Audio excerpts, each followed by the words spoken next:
Thanks, Tess. Good afternoon, everyone. This is Charlie Silva, Director of Special Education here at the State Department of Education. As always, we are very appreciative of you taking time to join us for our weekly webinars. For today's webinar, well, before we begin, I just need to let everyone know that we have a number of presenters for today's call, and they are all from various locations. So we are hoping that technology will be our friend, but if it is not, please just be patient and we'll do the very, very best that we can.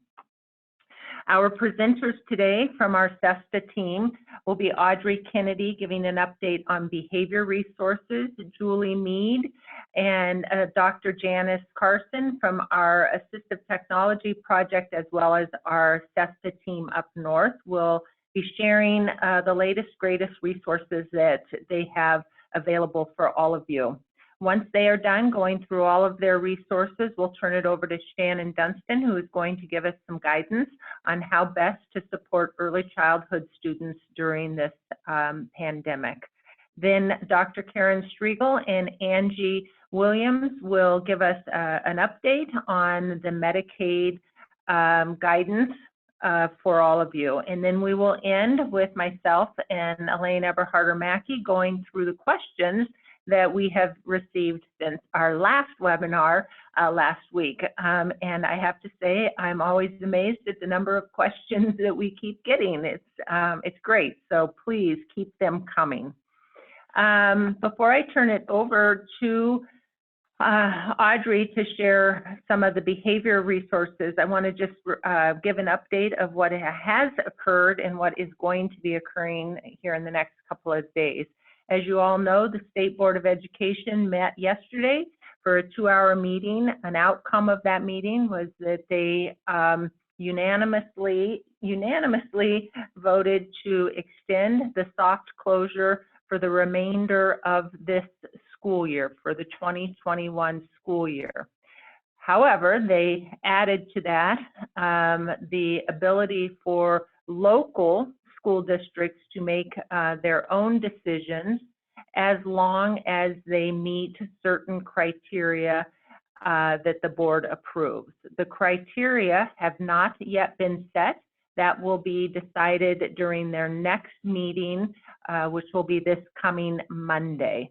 So that, again, all occurred yesterday afternoon. This Thursday, we have a call with OSEP, the Office of Special Education Programs, to get more guidance from the U.S. Department of Education. So once we have that call, we'll share that out as well.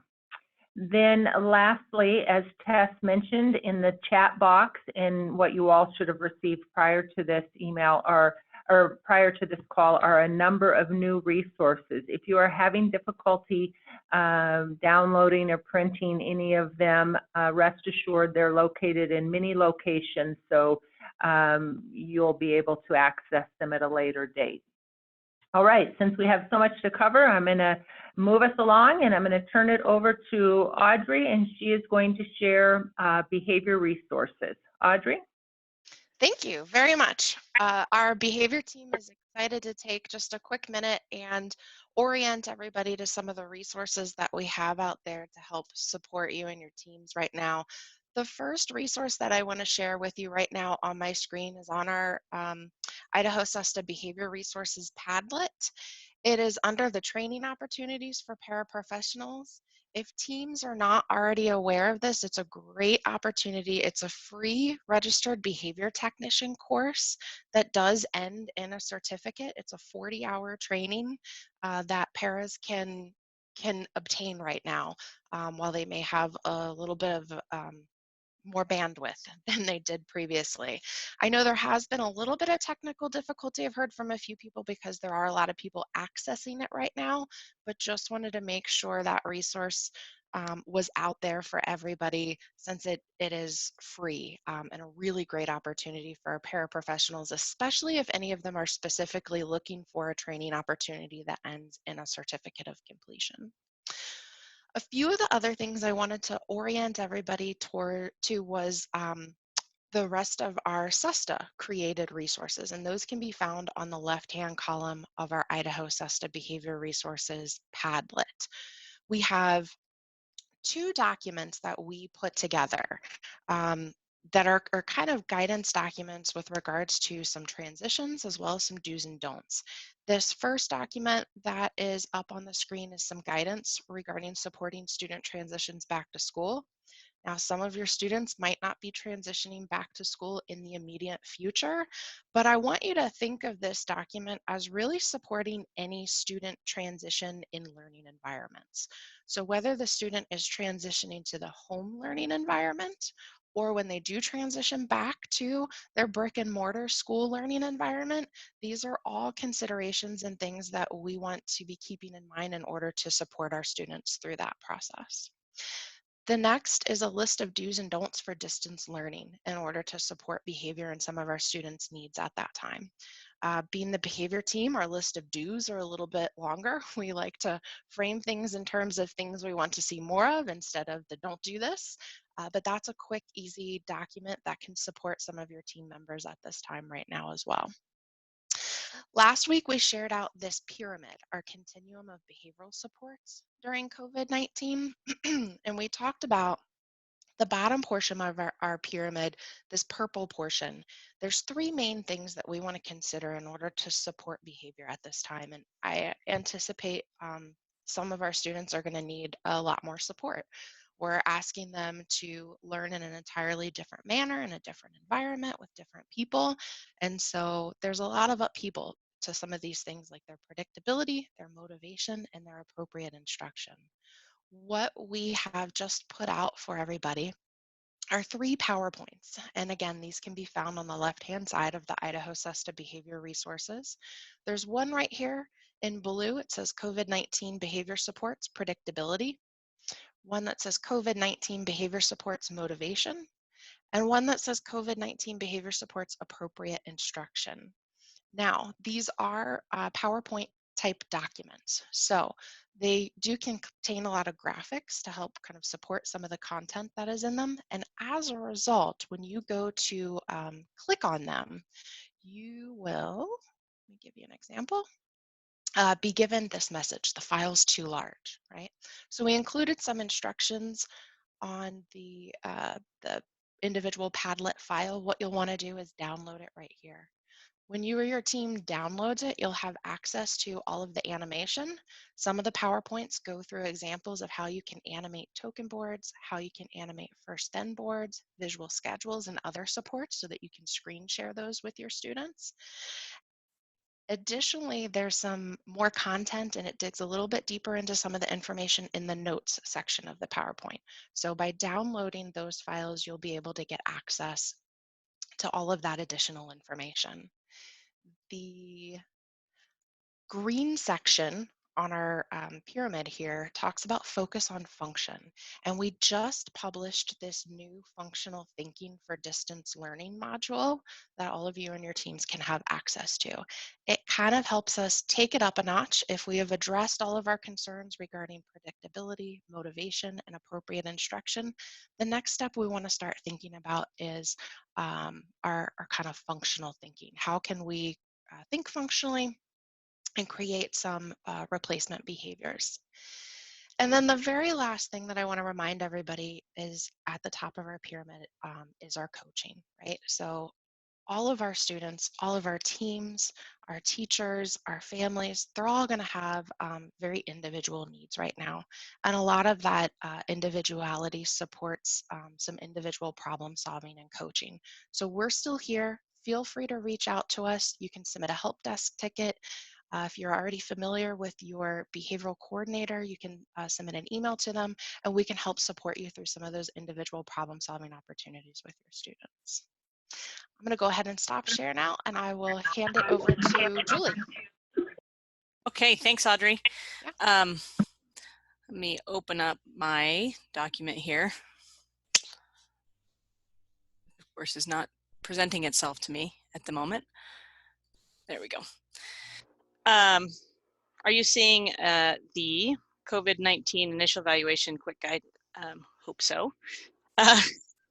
what we have coming out of, in terms of additional guidance are, I'm going to talk about 3 particular quick guide documents that we have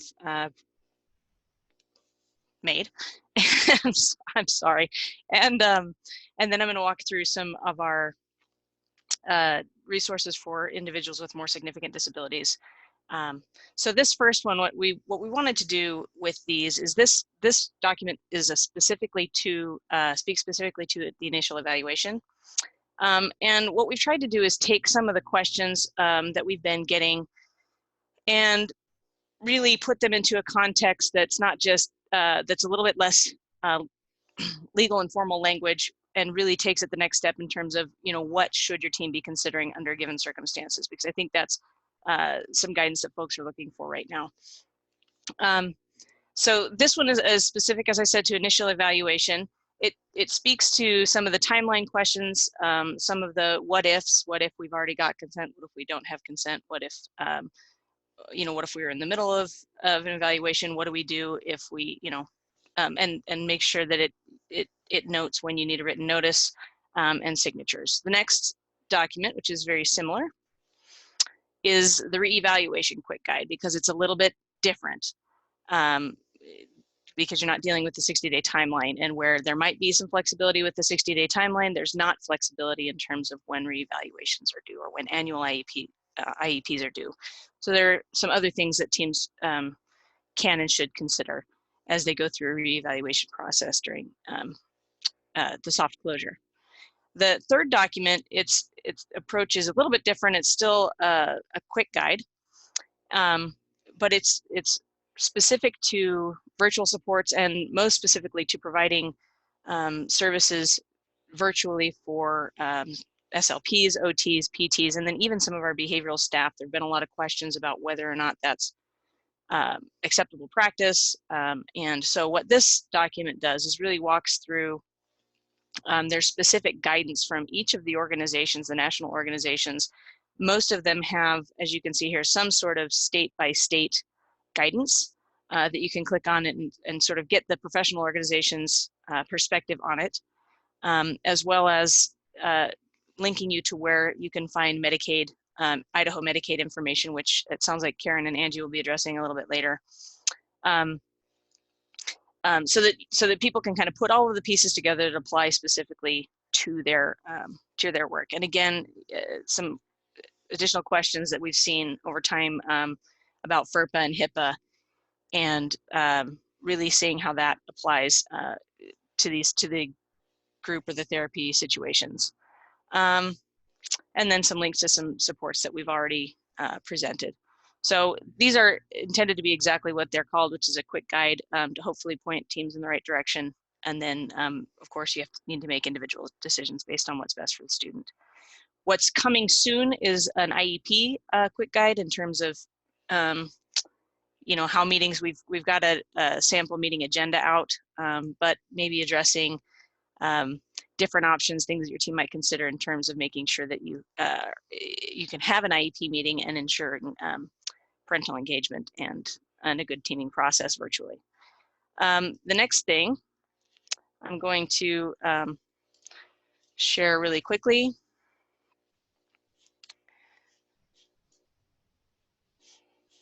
No.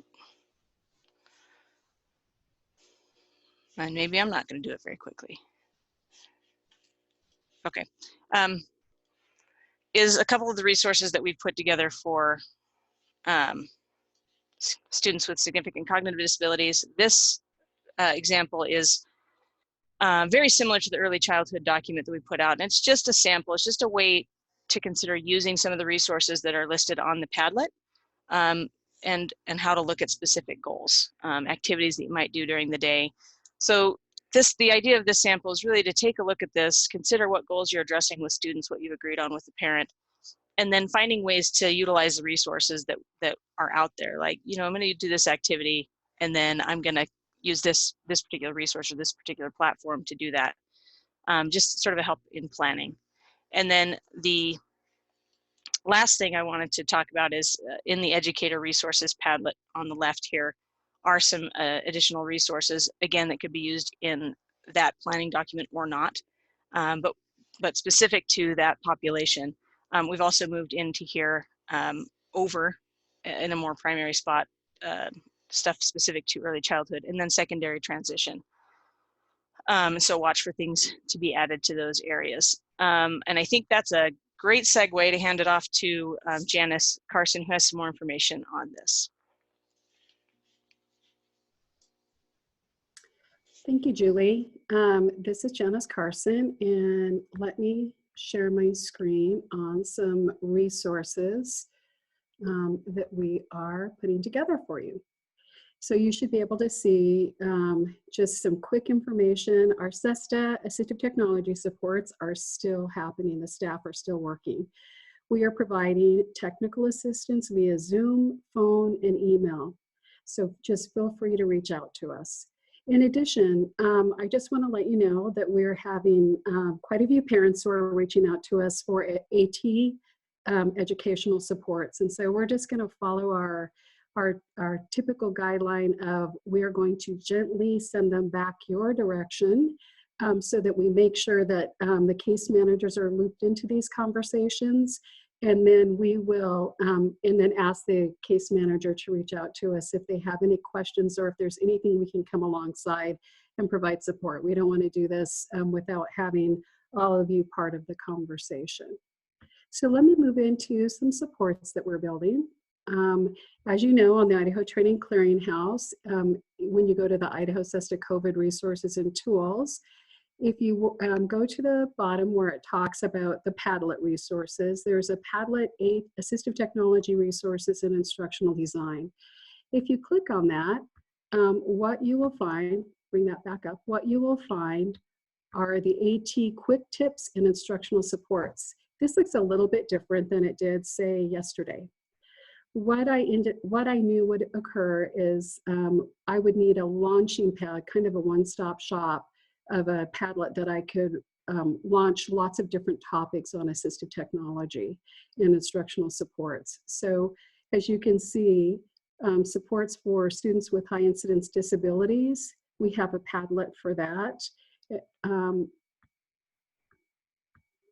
And this one will continue to grow. This is what, when you opened the quick tips, this is what you saw previously. So I've moved this into its own Padlet.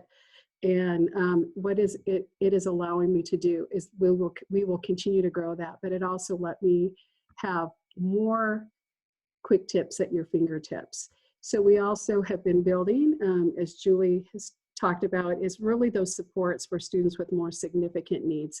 So to complement the overview educational Padlet that you just had an opportunity to look at, we're going into a little bit deeper dive if that's what you would like to do. And so we have reading supports, writing supports, visual resources, science, just all the way across. Let me point out there are specifically some nice instructional supports. Newsleah is free, as well as NTY, if you're interested in that during this time, as well as some nice communication boards that were developed by SLPs internationally that are specific to COVID-19. And then it's important to note that there are also, they come in different languages as well. And so that's a nice resource. And some COVID simply said. And that further, if you go across this Padlet of launching, you will also see there are AT instructional supports for students with visual impairments, including blindness. Also distance learning and video conferencing accessibility and low-cost internet options. We will continue to grow these resources and have them all available to you. With that, I'm going to hand it over to Shannon.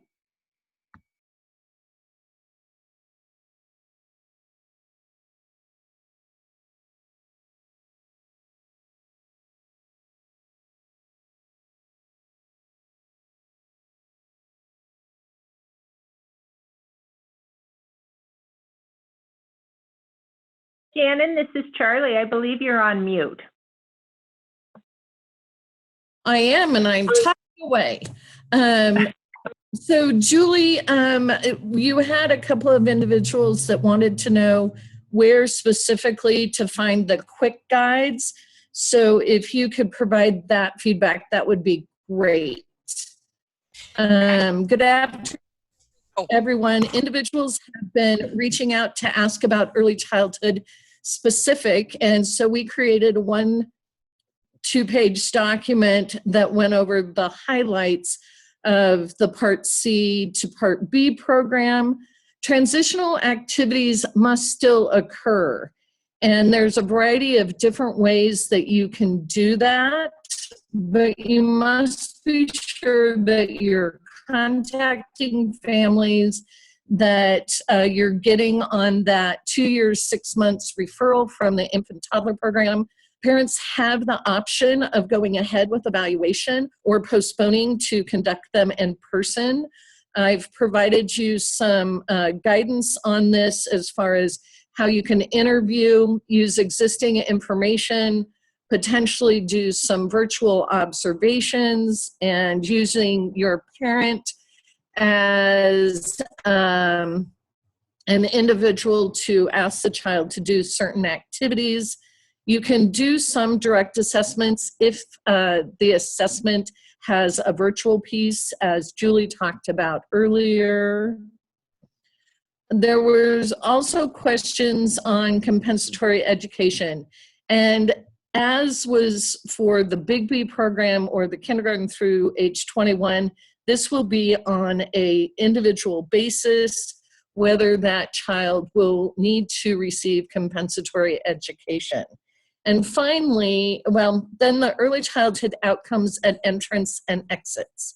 This should be an IEP team discussion with the parent on using assessments, observation, and referral information that is available. If it's not feasible to give the student an anchor assessment at entrance, you will need, using one of the state's approved anchor assessments, you will want to note what materials were used to determine the ECO entrance rating and make sure that is all covered in the prior written note, in the written notice section of that IEP.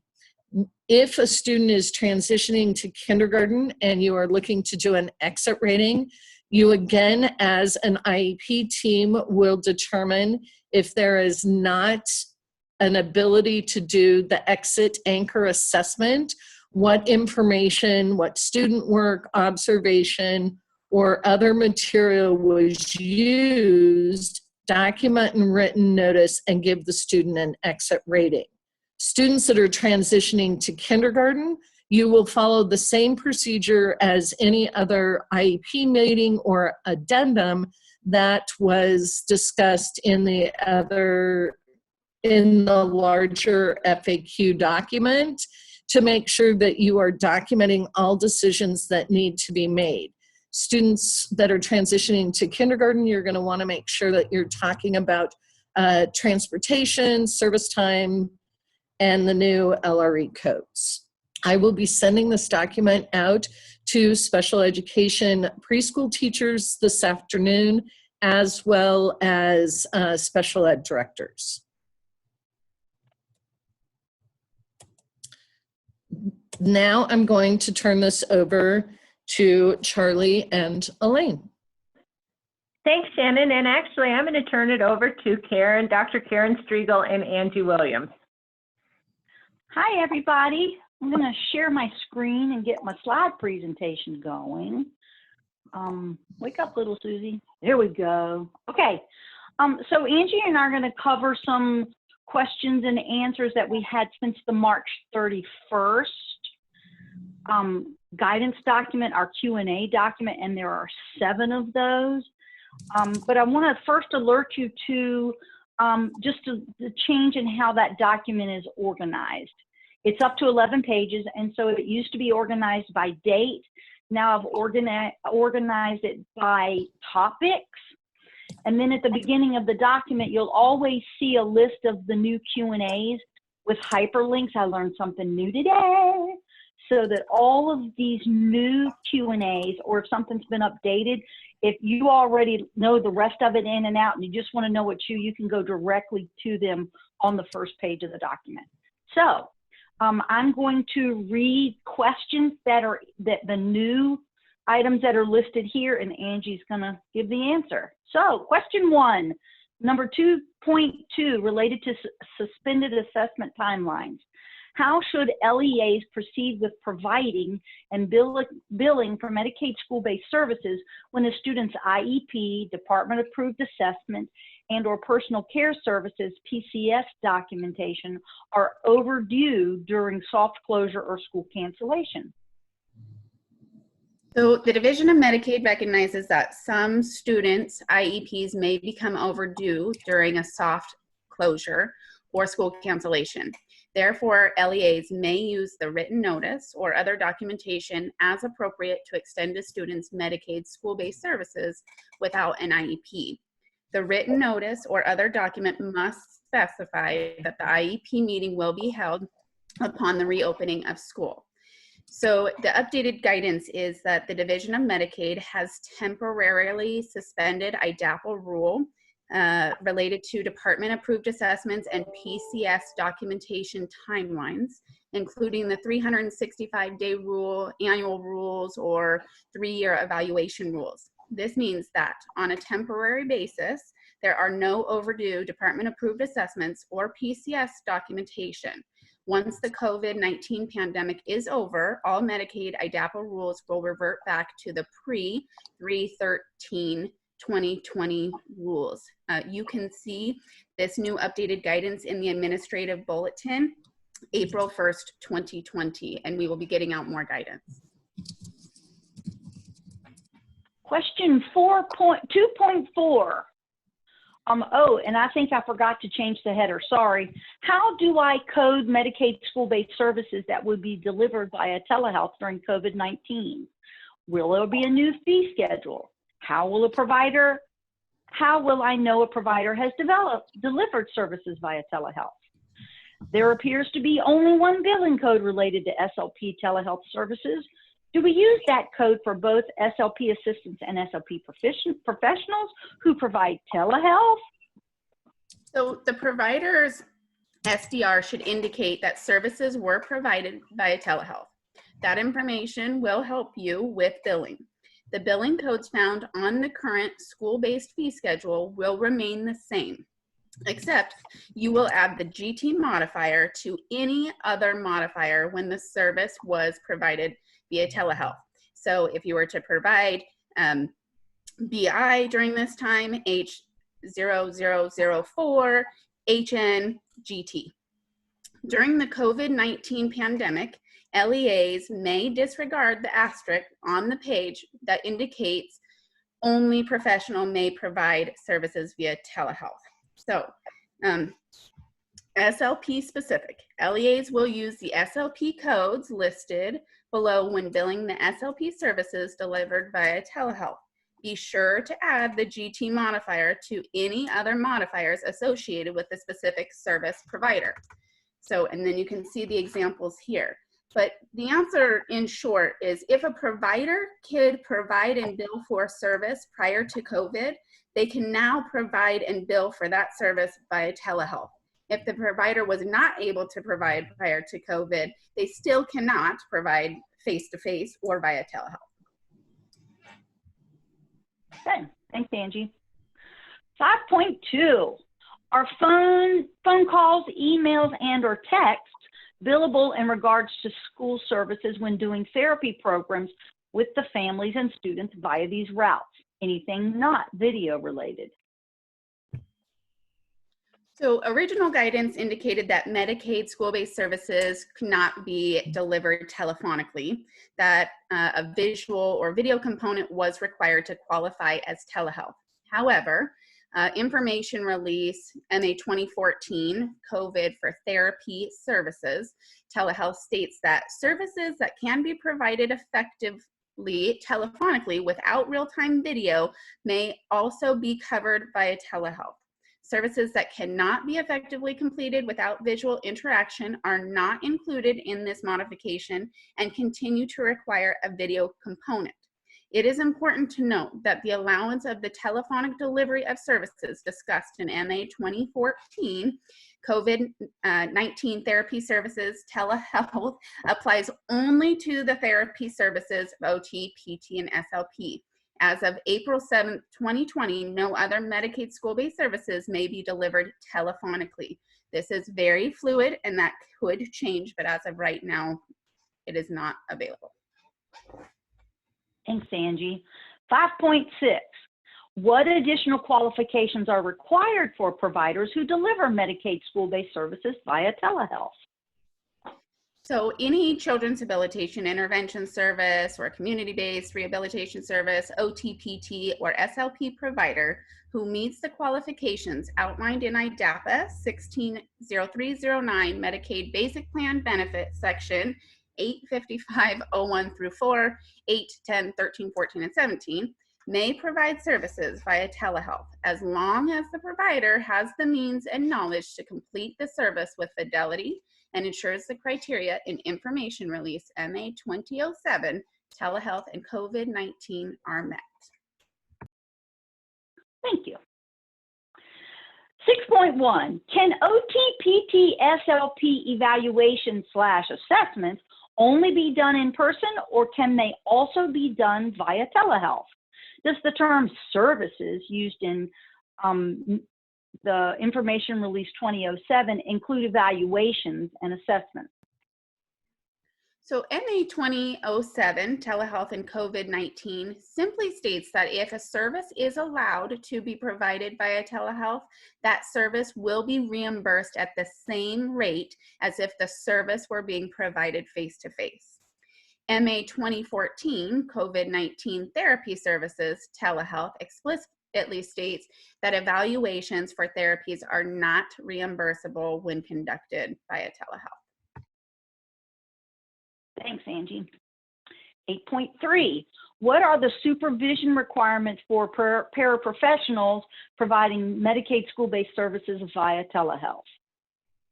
The supervision requirements for paraprofessional providing Medicaid school-based services via telehealth are the same as those that would normally apply to face-to-face services. And 9.2 related to regular school hours, and there's two questions here.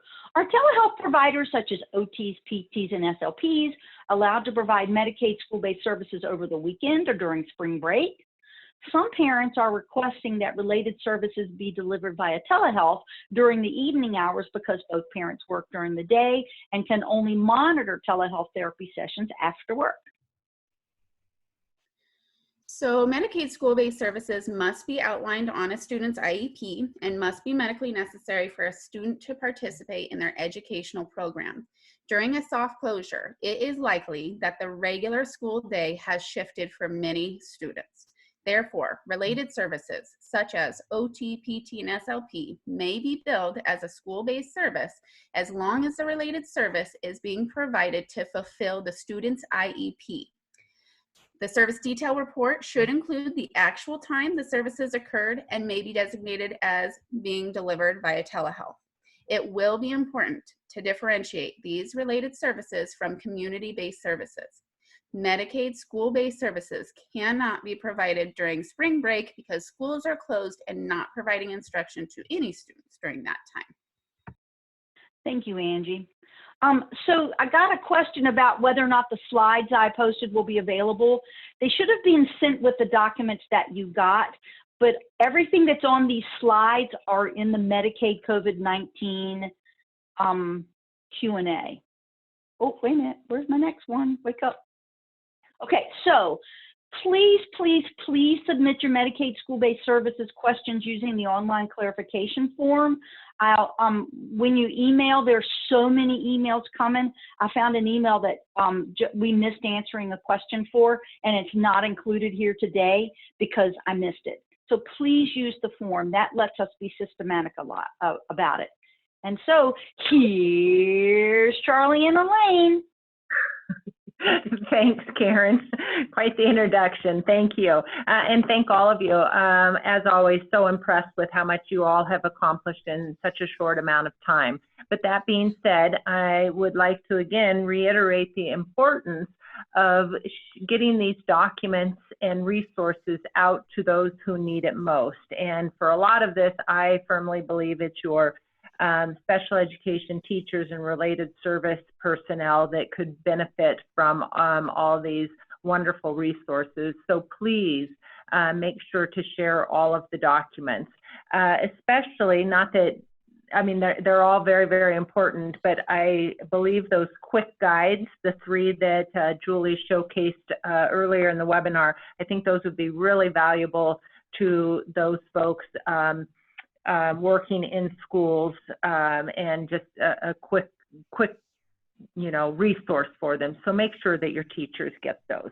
All right, moving on to the questions that we have received since our last webinar. Close your eyes, because I am going to have Brenda quickly go through this document so that she can address the various questions. So I don't want to give anybody a headache. So we'll try and be quick about it. Elaine, the first question I believe you'll take, and it has to do, if I recall, about written notice, and it's on, for those following along in your copy, we are on page 22. Yes. And the question, yes, and if you'll take that one, that would be great. Okay, and before I take that question, I just wanted to mention to everyone online that we did reformat, similar to what Medicaid did. We also reformatted and tried to make it user-friendly, where we put in and consolidated various questions under the various topics. And as our document continues to grow too, I think we're over almost 35 pages. So we're hoping that it's a little bit more easy for all the users to find the different areas that you're interested in. So this was a new question that we received this week, and that is whether a written notice should be captured frequently, and what's the duration of services provided during the remote learning. Should we be putting in something like 30 to 60 minutes per week, or should the districts just focus on method and delivery of instruction? This special education director was initially thinking to focus on keeping it simple and focusing on delivery of instruction and not getting specific with minutes, but wanted to make sure and receive guidance. So the determination of whether a written notice will include the frequency and duration of services provided during remote learning, or whether it will only address the delivery of instruction, must be made on a case-by-case basis. So for an example, if the frequency and duration of services may or will change for a variety of reasons, the parent should be so informed. On the other hand, if it is possible to have a set schedule and establish that, it may be appropriate then to include that schedule and inform the parents in the written notice. So like many of our answers, the answer is, it depends. Thanks, Elaine. All right, Brenda, if you'll go to page 26. This question has to do with procedural safeguards. The question is, for IEPs conducted, can we document how we provided procedural safeguards, i.e. email or postal service versus collecting a signature? Sorry. Oh, Almost there. Okay, anyway, the answer, although districts are required to ensure that a copy of procedural safeguards are available to parents upon initial referral or parent request for evaluation, upon receipt of the first state complaint or due process complaint in a school year, and in accordance with the discipline procedures, the IDEA does not require parent signature acknowledging receipt. Documenting the process by which parents were provided the procedural safeguards and the date provided is sufficient. So hopefully we're good on that one. The next question, Elaine, is on page 12. Yes, we had a question. Oh. Yep, go ahead. We had a question number 22 was one of the new questions to come in. And the question was that in light of the soft closure being extended to the end of the school year, and that was by the state board action yesterday, I'm wondering how should we proceed with discussions around ESY discussions at our annual reviews with the current uncertainty? Are there alternative models or options to consider if we need to change our approach during the summer? Well, this is one area where there is, again, no waiver, in that ESY services continue to be required and must be made available to assist those students with disabilities with emergence and maintenance of specific IEP goals as determined by the IEP team. Each team member will need to discuss the ability of the district to provide the ESY services identified. Factors to take into consideration include the current status of soft school closures as ordered by the state board and each local school district, and if necessary, the ability of staff to provide ESY services through an alternative mode of delivery. Provide prior written notice to parents regarding the decisions made. If the circumstances are such that ESY services cannot be provided, written notice should also set forth the reasons why. All right, and then our next question can be found on page 14, question number 5. If a student is currently under the eligibility category developmental delay and will be aging out of this category prior to school returning to the classroom, how do teams proceed? Well, as we all know, the disability category of DD, and found a little typo there, I apologize for that, may only be used for students ages 3 until their 10th birthday. To the extent feasible, a school should continue to use the existing process to determine whether a student meets the eligibility criteria for another disability category before age 10, including holding an IEP team meeting and evaluating the student as appropriate. If, due to the soft school closure, it is not possible to evaluate the students, parents should be informed through written notice of the individualized situation for the student, and that the student will continue to receive the services on the student's IEP pending the ability to evaluate and determine continued eligibility. Again, individualized basis and the importance of appropriate documentation. Elaine and I also received a number of questions regarding just evaluation, reevaluations, and some of the questions we felt were more appropriate for SESTA to potentially create some tools to help support you all, or we just felt that we would refer you back to the section in the document regarding evaluations and reevaluations. The last thing that Elaine and I would like to go over is we did create a do's and don'ts, just a one-page little cheat sheet, if you will, that you can share with your school personnel on just making sure that we're, giving good guidance and making it easier for folks instead of going through our 35 pages of Q&A. So Elaine, do you want to talk a little bit about the do's?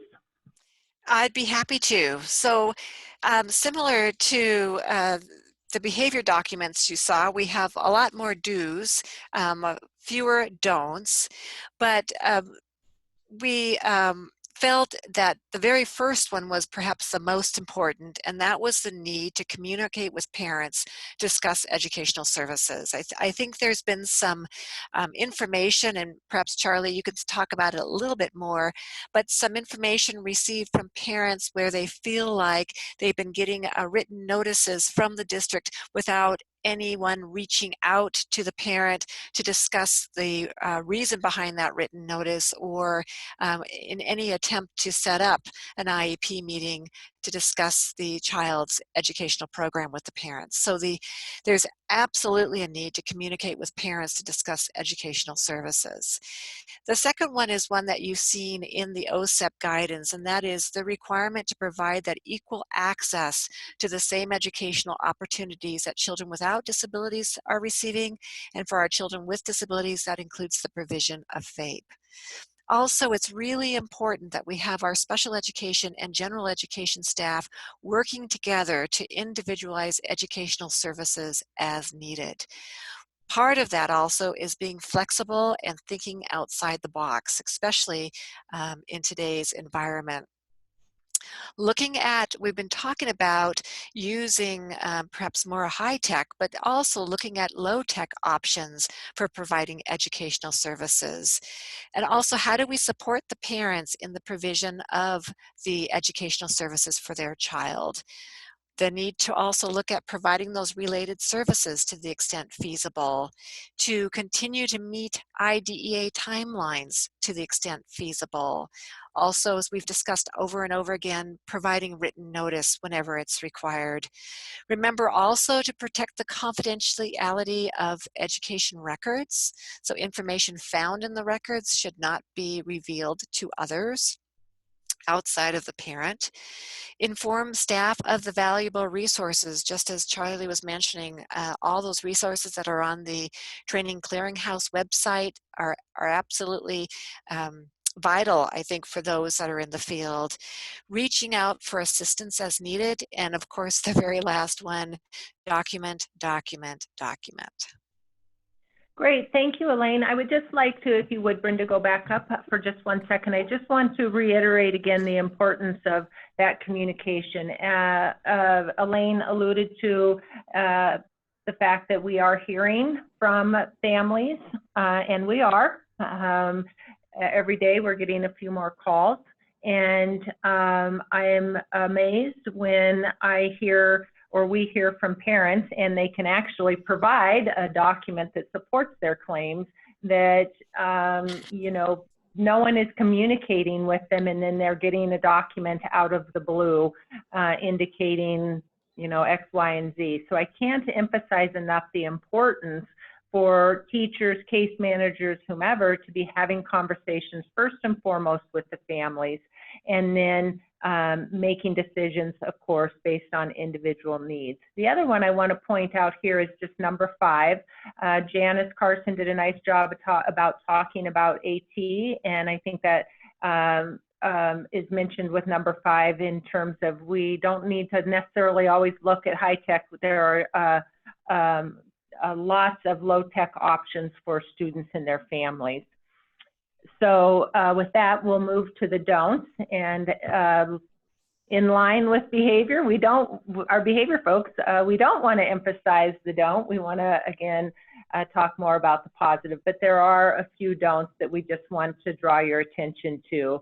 And again, it has to do with just that lack of documentation, the lack of having the conversations with families, the importance of the confidential information, the timelines, you know, and the written notice when required. So the purpose of this document, again, is it's just a quick 1 page that you can share with principals, teachers, whomever. So hopefully you will find this to be a beneficial tool for your folks. All right, with that, Elaine, I think we covered, and thank you for reminding our listeners that we did change the format of the document. It was on my list of things to do and I forgot, so thank you for having my back on that one. Did I miss anything else, Elaine, before we turn it over to Shannon with any questions we may have received? Nope, I think that's it. I will, however, apologize for the typos because I am the one who typed it. We'll get that cleaned up, not a biggie. Shannon, what questions? How do we handle transfer students? We just had a state juvenile institution send us a student. Well, Charlie, these questions just get easier and easier. I know. I was thinking the same thing. It's like every time, Elaine, we think we have answered every possible question, we get a new one. We'll provide guidance for you during next week's webinar. Okay, can we do teletherapy outside school hours, say 5:30 p.m.? If that is the only time parents can facilitate the services, then can we bill Medicaid if we provide the service at that time? Karen and Angie, keep me honest, but I believe you answered that in one of your last questions.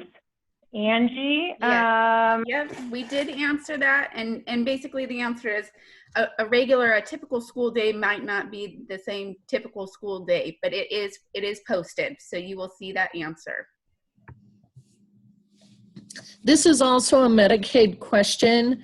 I do not feel that question 9.2.2 was adequately answered. What do you recommend special education teachers, specialists say to parents who are requesting extended hours weekends? I am concerned that we need to support our staff and their family who is also going through this crisis and may be needed to teach their own children while working full-time. This is Angie. We will get a response out to you after this meeting. But I would like to add to that, Angie. I mean, some of these things, we are not going to have the answer for every single situation that you all may be dealing with on a day-to-day basis.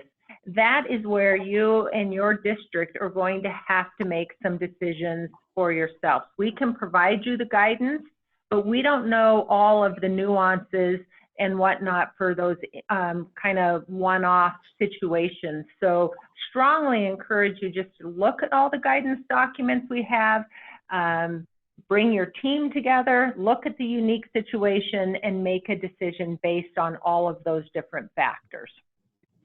And if I might add something, this guidance here on 9.2, it's saying that you could possibly do it, but that doesn't mean you have to do it. That's about, I'm going to add that you communicate, and then it's individual decisions. All that Angie and I are saying is that if that's what y'all decide to do, then it would be okay to provide OT, PT, and/or speech during some evening hours, some different hours. And then this is Elaine, and I think another thing that comes into play, what I'm also hearing in that question, is reasonableness. So it comes down to what is reasonable, recognizing that staff also have lives, and coming up with hopefully something that both the parents and staff can come to terms with. All right, thank you, everybody. Shannon? If a family does not want services at all during the closure, other than written notice that we stand ready to offer services, do we need to alter enrollment, exit SPED in order to have accurate child count and ID reporting? And that one, we'll get back to you next week. We will need to bring in Elisa Fuchs to help with the IC reporting piece of that. So give us until next Tuesday. And then also, just based on the decision that was made yesterday by the state board, I know our IC folks and are working on coming up with some guidance to help throughout the rest of the school year. So thank you for that question, and we'll get that answered next week. The Idaho Department of Juvenile Corrections stated that their schools are open and they will be able to assist in releasing student school records and special education documents. That's a follow-up to the previous question. All right, thank you, Ted and Debbie. Also, if a parent denies services within the hours that can be seen as reasonably provided, are they eligible for compensatory services later? This is Elaine, and that's one of those questions where it's going to be, it depends. And it depends on all the circumstances that come into play. It depends on why the parents are rejecting the services when they're being offered. So it's not an easy question. It's on a case-by-case basis. Those are all the questions that have been submitted. And we have about 2 minutes. All right. Well, thank you, Shannon, for doing that, and thank you all for your questions. Again, those that we were not able to answer, we will include next week. If you haven't already, you will be receiving another invite for a webinar a week from today, same time. we will go over the questions and we will share any additional resources SESTA has been able to create in a week's time.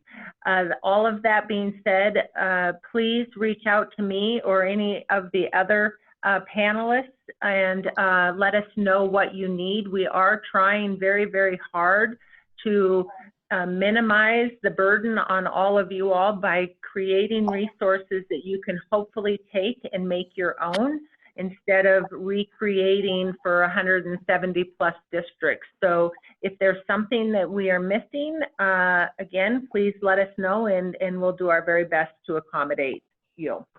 With that, Shannon, it looks like maybe one last question. Nope, Ludi was just saying thank you, special education, great resources.